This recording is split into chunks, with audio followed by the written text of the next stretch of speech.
You're 17 years old and you have no choice. Every male citizen serves. This isn't a policy you can debate or a requirement you could avoid.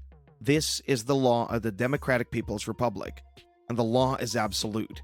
Your father served. Your grandfather served. The portraits of these supreme leaders have watched over your family for 3 generations. Now, it's your turn. The conscription letter arrives on a Tuesday. You report to a processing center in Pyongyang where men in uniforms examine your body, your teeth, your family history. They check your songbun, the caste classification that determines everything in this country, your family's loyalty rating, your grandfather's activities during the war, whether any relatives have defected or have been sent to the camps. You pass. Your bloodline's clean enough. You're assigned to the Korean People's Army Ground Force. Congratulations, you're a soldier now. You'll be one for the next 10 years. Basic training is brutal in ways that have nothing to do with combat preparation. The food is inadequate. Rice and cabbage soup. Sometimes corn. Rarely protein. You're hungry constantly. Everyone's hungry constantly. The exercises are exhausting, not because they're designed to build strength, but because your body doesn't have the calories to sustain them. Men collapse during drills. Some don't get back up. The sergeants scream about weakness and imperialist softness. But everyone knows the truth. You're not being trained. You're being starved. You're assigned to an infantry unit near the DMZ, the most fortified border on Earth. Your barracks are cold in winter and sweltering in summer. Your equipment is decades old, Soviet-era rifles, and vehicles that break down constantly.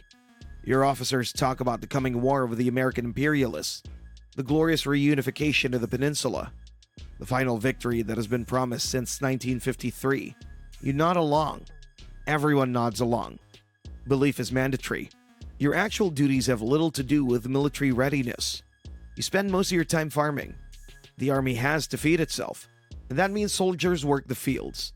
You plant rice, you harvest corn, you raise pigs that you never get to eat because the meat goes to officers and party officials. You build roads and buildings and monuments to the supreme leader. You're not a soldier. You're conscripted labor with a uniform. 3 years in, you're promoted to sergeant. This happens not because you're exceptional, but because you've survived. You've kept your head down. You've reported for duty. You've mouthed these slogans during political education sessions without letting your eyes betray what you actually think. Survival in this army isn't about skill. It's about invisibility. As a sergeant, you're responsible for a squad of conscripts. Boys who look exactly like you 3 years ago. Hungry, scared, trying to figure out how to endure a decade of this. Your job is to make them useful without breaking them completely. The officers above you don't care if the men function. They care about quotas and appearances and reports that look good when they're passed up the chain. You learn the real economy of the military. Everything's corrupt. Everything's for sale. Officers sell supplies on the black market. Sergeants sell work exemptions to soldiers whose families can pay. The food that's supposed to feed your unit gets diverted to markets in the cities. You participate because you have to. Because everyone participates. Because a sergeant who doesn't take bribes is suspected of being an informant. 7 years in, you're a lieutenant. You've outlasted another generation of conscripts. You've learned to navigate the politics of a system where everyone watches everyone, and a single wrong word can end your career or your life. You've learned to read the subtle shifts in party doctrine, to know which slogans are ascending and which ones have become dangerous. You've learned that loyalty isn't about belief, it's about performance. Your responsibilities expand. You manage logistics for a battalion. You coordinate with party officials who oversee military activities. You attend meetings where senior officers discuss readiness reports that everyone knows are fiction. The Army claims 1 million active soldiers. The real number is perhaps half that, and most of them are malnourished farmers who've never fired weapons. But the reports say otherwise. The reports always say otherwise. You're 30 years old when you make captain. Your mandatory service ended years ago, but you stayed. What else would you do? The civilian economy barely exists. The skills you've developed, bureaucratic navigation, ideological performance, survival through corruption, these only have value inside the system. You're institutionalized. The army is the only life you know. As a captain, you command a company. 200 men on paper. Perhaps 140 in reality, after you account for the soldiers who exist only in reports so their rations can be sold. Your company is responsible for a section of tunnels near the border, part of the massive network designed for an invasion that'll never come. You maintain the tunnels, you run drills, you write reports about combat readiness that are complete fabrications. The paranoia at this level is constant. The State Security Department has informants in every unit. Your own soldiers might be reporting on you. Your fellow officers certainly are. You watch what you say, what you eat, what you read. You display the appropriate portraits. You weep at the appropriate moments during propaganda films. You perform grief when leaders die and joy when leaders speak. Everything is theater. The audience is always watching. A 38-year promoted to major. This is the first rank where political connections matter more than time served. Someone above you decided you were useful. Someone decided your family's songbun and your record of loyalty made you trustworthy enough for real responsibility.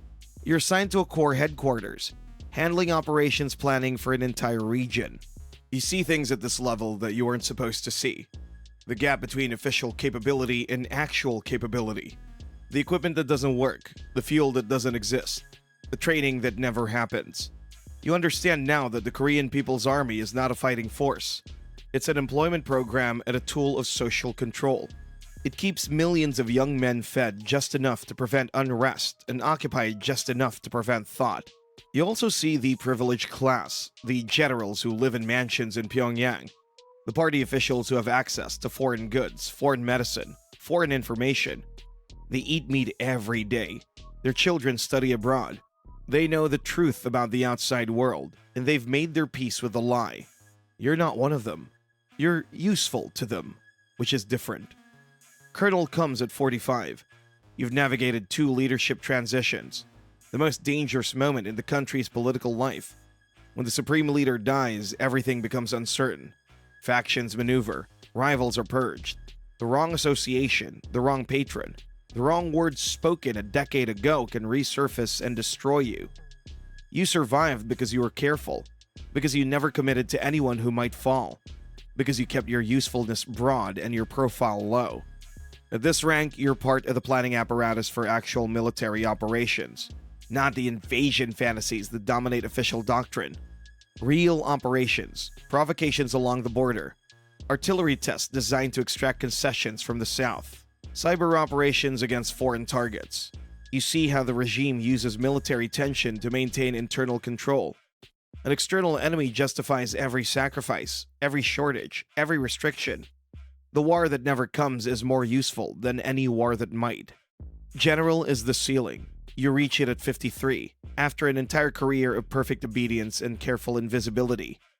You're one of perhaps 200 general officers in the entire military. You have a car and a driver. You have an apartment in Pyongyang with heat that works. You have access to the special stores where imported goods are available. You have everything the system can offer. You have nothing. You can't leave. You can't speak freely. You can't trust anyone, not your aides, not your fellow generals, not your family. The State Security Department monitors everyone at your level. Your phone's tapped, your home's bugged. Your driver reports everything you say. One wrong move, one perceived disloyalty, one association with someone who falls from favor, and you disappear. Your family disappears. 3 generations sent to the camps. You've seen it happen. Generals you've served with. Men who had decades of loyal service. One day they're at official functions. The next day their names are erased. You attended the execution of one, forced to watch as a lesson. You applauded when it was over because applause was expected. You're 60 years old. You've given your entire life to this army, this country, this system. You've never known anything else. You've never been anywhere else. The world beyond the border is an abstraction, a place you've only seen in propaganda films designed to make you fear it. And you do fear it. Not because you believe the propaganda, because you're too old and too compromised to survive anywhere else. You think about the 17-year-old who reported for conscription 4 decades ago, the boy who thought he was serving his country. He didn't understand that this country was serving something else, a family dynasty, an ideology of control, a system designed to perpetuate itself at any cost. He became you. a general, a man of status and privilege, a prisoner in uniform. Somewhere, right now, another 17-year-old is receiving his conscription letter.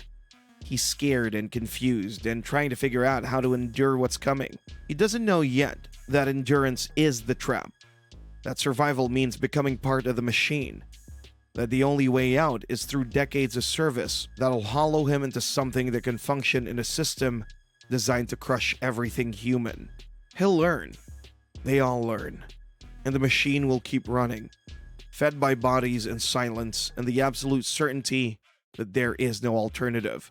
That's your life as every position in the North Korean military, from conscript to general, from hungry boy to hollow man. The uniform changes.